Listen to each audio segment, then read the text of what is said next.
Hey, what's up, guys? Little man with the big opinion here. Got to drive the grandmother's car, which she has a perfect spot to hold your phone. So I get to do this one hands-free, just focus on the drive. And this is typically the time that I get, the most out of, looking at stuff on the news and, talking with, friends and family. I'm not typically just focused on the road and, get to where you're going. I'm always trying to do something. And I'm making this video because I had to go on an hour drive to take my cousin somewhere. And we have said this before several times that, when I have conversations with you, that's when I learn about all this pop culture stuff, the new technology, why is this thing expensive? And when you talk to me, that's when you figure out political stuff. And, we were talking about prepping and, stuff going on with Iran and, is this ceasefire really gonna, amount to much? And it really truly is, communication. Talking with, friends and family and like-minded individuals. You might hear my son pipe up in the back. He got drug along for this. And I made a video recently where I talked about bugging in and, the pros and cons of bugging in versus bugging out. So I wanted to go a little bit further in depth and explain why I'm going to bug in. Why it is in my best interest and in a lot of our best interests to bug in and not bug out. I've heard plenty of other preppers say, bugging out unless you are specifically going somewhere, then you are a glorified refugee. And I've made a video talking about, more Americans are obese than ever before. I consider myself a fairly fit individual. I am not bugging out with everything that I want to bug out with. I can't bug out with all of my stuff anyway. In this category, I am not the expert in, ultralight gear and, use this to replace that and, buy this tent because we're weighing it in this many ounces versus that many ounces. Replacing this gear with that gear allows you to carry 12 more ounces of water. So, check out those kind of videos. But, I was watching Dirty Civilian. They were talking about your fighting load should be 25 to 30% of your body weight. And, a sustained, ruck going somewhere, it can increase more, but you're really only supposed to be carrying, 30, 40 pounds. And you get much higher than that, and there's an increased, chance of injury. That's why people in the military always complain about their knees and their backs. So, I'm going to bug in. Bless you, Bubba. Bless you, Bubba. I have several reasons why I'm going to bug in, and hopefully you as preppers should have some of these same reasons. My cousin is wheelchair bound. So, we have gone on walks, just for cardio and exercise. And if the road isn't perfectly smooth, it's a miserable time for him. we are going at about a 2 to 2.5 mile per hour pace. So we're not even covering, very significant distance anyway. So if any of you have someone that has a physical disadvantage, not crapping on him, his brain fully works. Yes, we make the, disabled jokes, but when it comes down to, defending someone and taking care of people, he's on the list. I care about the guy. I would rather stay in my location, and it's not just for his sake. All of you out there, you might have someone that has some sort of physical ailment, whether it's because they've gotten older, or, just something physically is different about that person. I live next door to my grandmother. I am going to go to hell and back in a SHTF situation for my grandmother. Same thing with my 2-year-old. There's no, physical ailment wrong with him as a 2-year-old, but he's not doing the same stuff that I'm doing. So small children, elderly people, someone with a physical disability, that should tell you right there that we are going to bug in until the absolute, worst possible situation that we cannot bug in anymore. Does that mean there's more planning involved? Does that mean we have to figure other things out? Absolutely. But anyone that's prepping should probably think about that. And, that just adds to the, list of things that you need to prepare for. If you don't have any of those situations, I know at some point, I'm way closer to 30 than I am 20 at this point.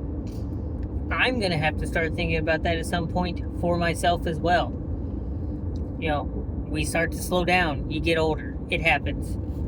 The next big thing, so this, is outside of anything else, but it is the perfect reason why you should bug in, is bugging in. Your home is your castle. Think of any of the medieval stuff that you remember. Enemy army invades, you go hide in your castle, and the defenders always have the advantage because you have massive walls and stuff stored away, whereas the attacker has to constantly, feed their army and try to invade your space. If you played any of those sort of games growing up, I think of Age of Empires and all that other stuff. If you have defenses, you have the higher probability of winning. It goes back to the amount of stuff that you can carry. An enemy soldier, let's say they're carrying 50 pounds of stuff and they're attacking your castle.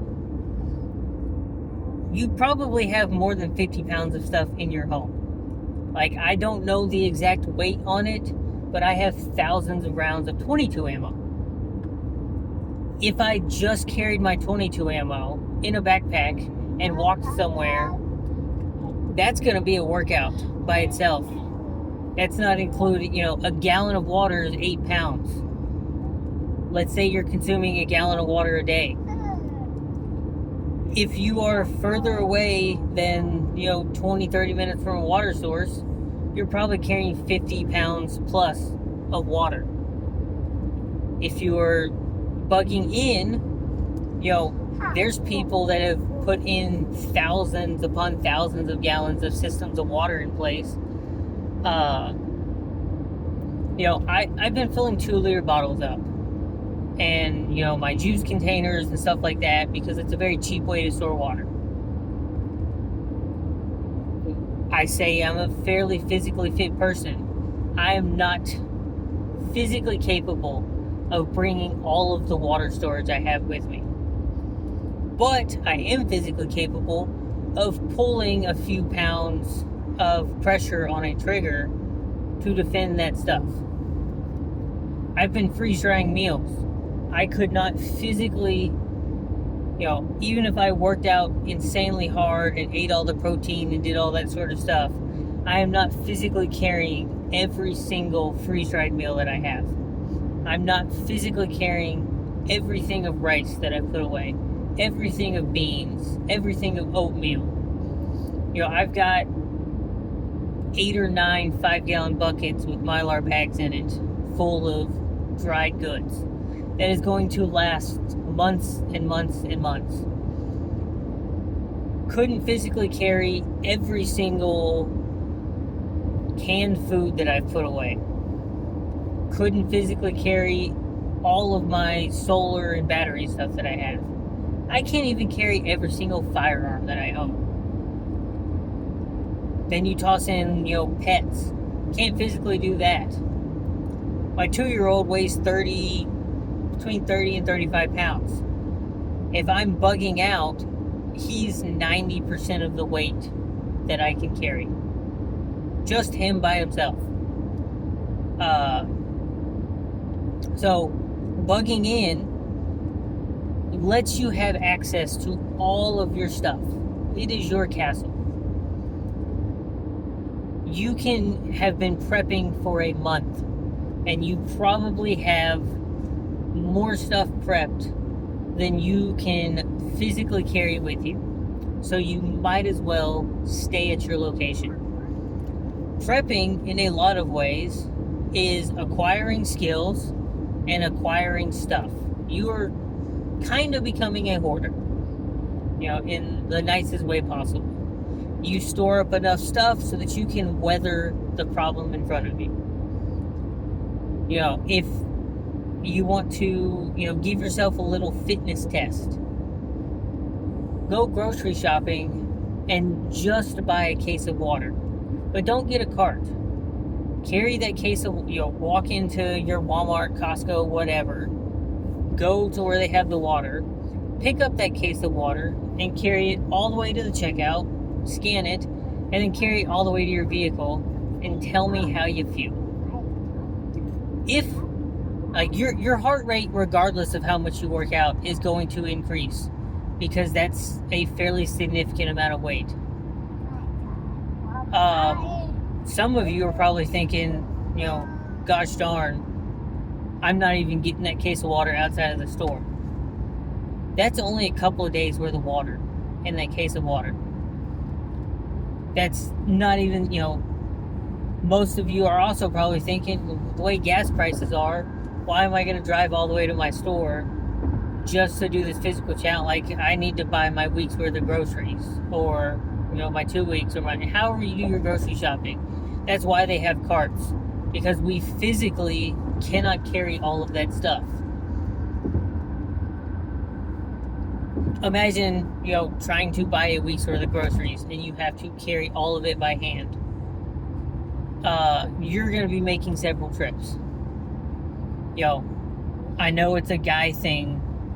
I'm gonna carry all the groceries in one trip, and I've got 9 bags on this arm and 8 on this arm, and it's the worst thing in the world when I go to Sam's and you get the big old thing of paper towels and toilet paper and laundry soap. You inevitably end up making more than one trip. You're out of breath. You're dying.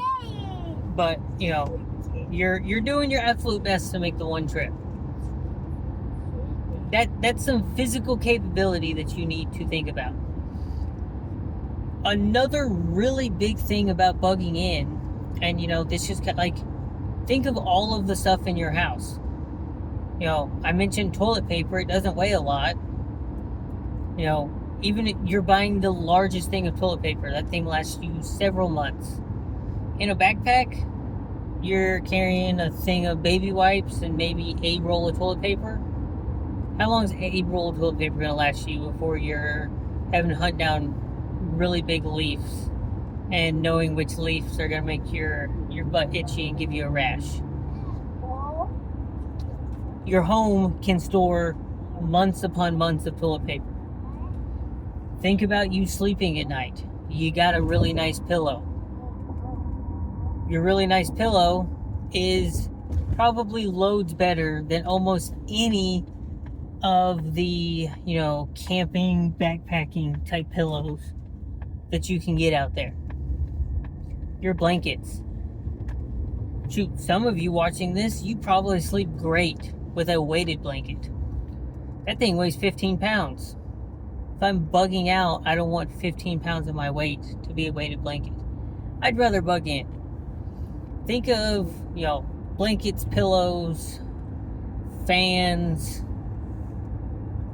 the structure of your house in general. The compressor went out on my AC. Thankfully, it's still under warranty. The guy's getting us a new one. Hopefully the AC should be fixed in a couple of days. You got an owie, Bubba? Yep. You got a little bruise on your leg. That's what we get for playing really hard. So, just the shelter of your home. Like, we had our insulation redone recently. Today got up to 82. The nights have been in the 60s. Put a couple of fans in the windows. We're sleeping just fine. I came home after work today, and the inside of the house was 74. I don't even want to think about the pounds upon pounds of insulation that's in my home. They made it to where we could sleep really, really well. Insulation helps keep it at a nice cool temperature, keeps the hot air out, and in the winter, it keeps the warm air in and keeps us warmer than the outside. That is loads better than what a tent is going to do for you, than what a tarp and a couple pieces of paracord are going to do for you. There is a infinite list of things that makes bugging in the preferred method. Think of the people in your family, in your group. Think of all of the stuff that you've acquired and gathered. I mean, it doesn't sound like that big of a thing, but having a sink to wash your dishes. Even if the water has turned off, you've prepped water storage. You have a thing that is made to hold water so that you can clean your dishes. Out in the wild, you're having to carry buckets and stuff with you. It's just, you can't physically carry all of this stuff. Now, I will, like I said at the beginning, it is very important to have a plan for bugging out. I just filled the vehicle up. It's at 330 miles. I am using almost 0% energy to travel 65 miles an hour. I am infinitely going faster than what I could do walking or riding a bike. My electric scooter only can go 15 miles. This is the preferred method to get away from a dangerous situation, and it can hold several hundred pounds and all of the people. So keeping the vehicle above 50% in the fuel tank, having maps and a rendezvous point to get to, knowing when it is time to bug out. I've lived on the coast during hurricane season. I've left during some hurricanes, and I've stayed during other hurricanes. So, bugging out should be, planned out. I've thought about the gear that's going with me. I've thought about how we're going to go from point A to point B. I've considered the possibility of driving is not available, so we're walking there. What stuff do I need to bring with me? What skills do I need to have to get to these other spots?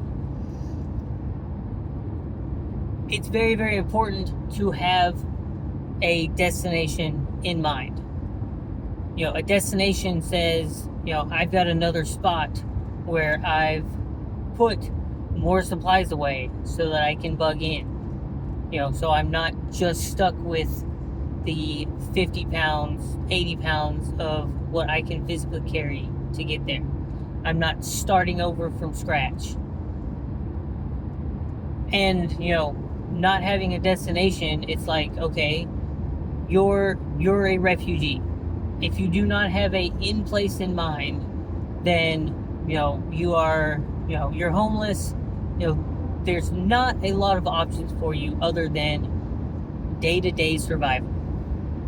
Having a destination, at least, is I have a place to go, and when I get there, these are the things that I'll be able to accomplish and, get life somewhat going back to some level of normal.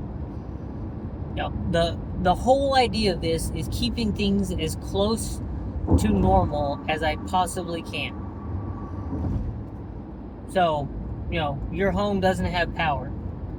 Your home without power is closer to normal than sleeping in a tent. Your home without power is closer to normal than, being off in the woods, not knowing what I'm going to do. Oh, I flipped the switch, the light doesn't come on. Well, I've got candles and lanterns, so I'm still producing light in my bedroom, in my kitchen. The gas for my stove isn't turning on.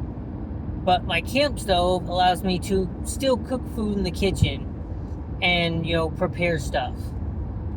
This backup battery has the fridge running. So, my normal stuff that I want to keep refrigerated and, preserve, that level is still there. The foods that we eat,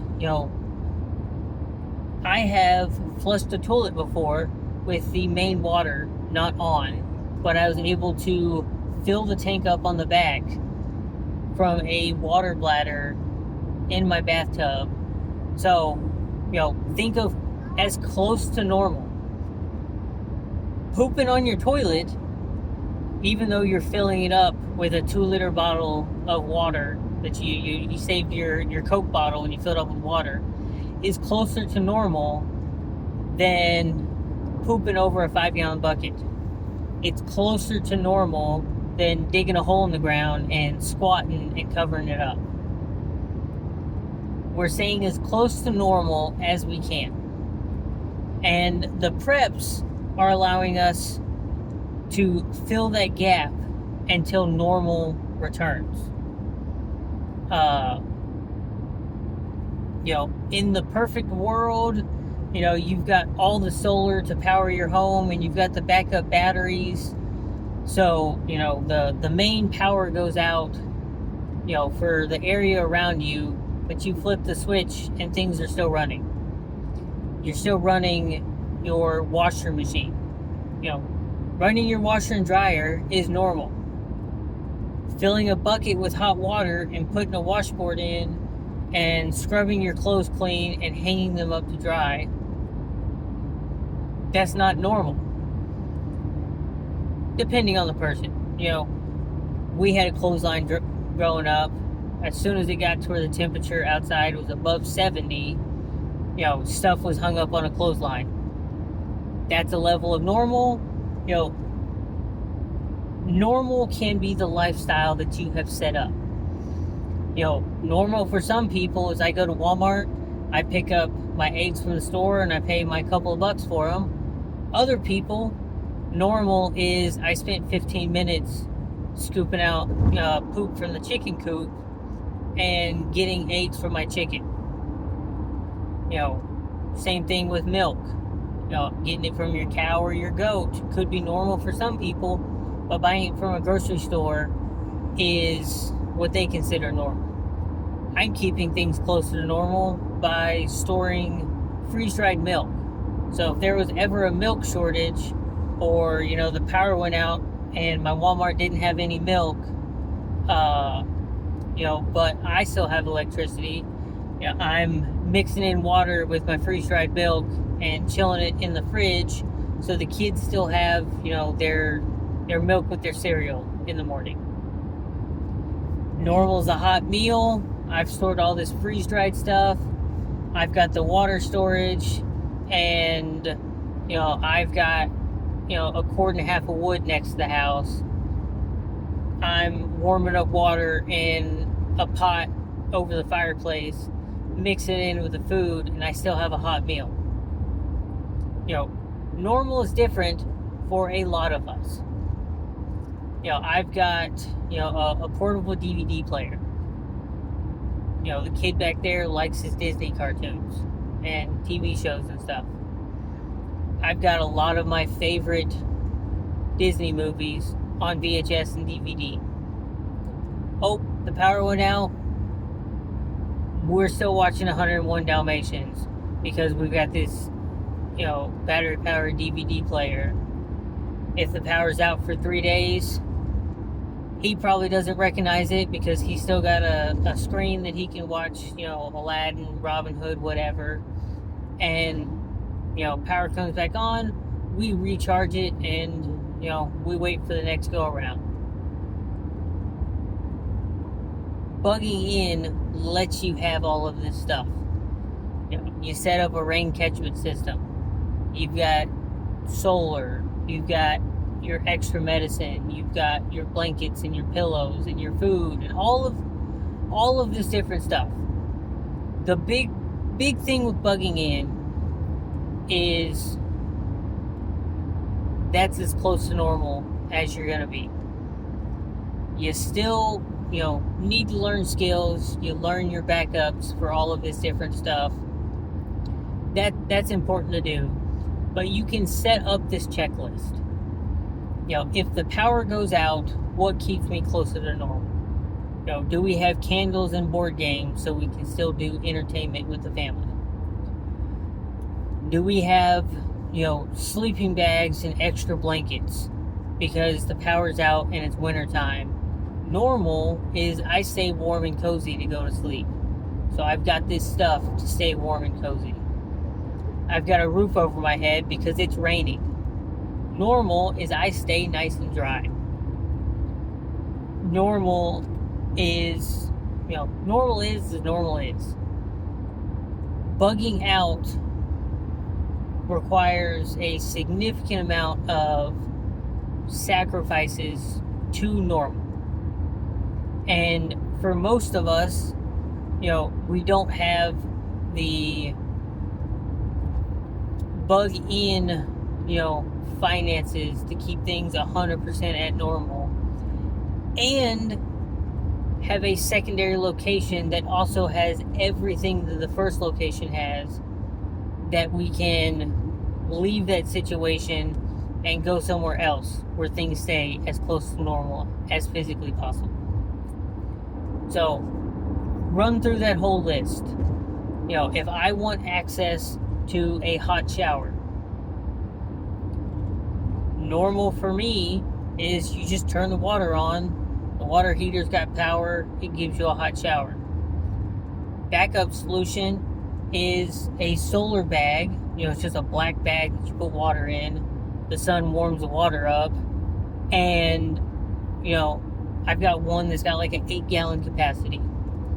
I haven't ever really measured how many gallons of water I use for a shower, but I know I use more than 8.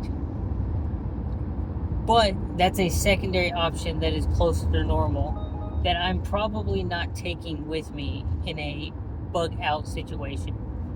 I might take the bag with me because it's a very large capacity to store water, but I'm not taking it to keep up with that warm shower. I'm not taking dozens upon dozens of blankets that I can layer on top of me so I can run a fan at 100% max. Felt like that was a lot of rambling. I hope you learned something here. The biggest takeaway is look at everything that is normal, and that's how you should start prepping. Think of your food needs, your water needs, shelter, security, all of that stuff, and then start filling in those gaps. If you have anything else that you want to add to this, leave it in the comment section down below. Subscribe to the channel. If you're not subscribed, it takes like 5 seconds to hit that little button. It does take more effort to share this with your friends and family, but they should also know this stuff as well. All of our normals are different. All of us have a different income amount, a different size home. You know, I have planned through this living in a 650 square foot, 1-bedroom apartment, a dorm room in college, a 2-bedroom, 1,400 square foot townhome, and now, a 3-bedroom, 2-bath home.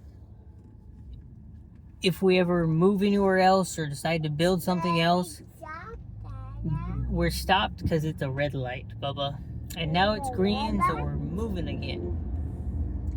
I want to keep things as close to normal for that guy right there.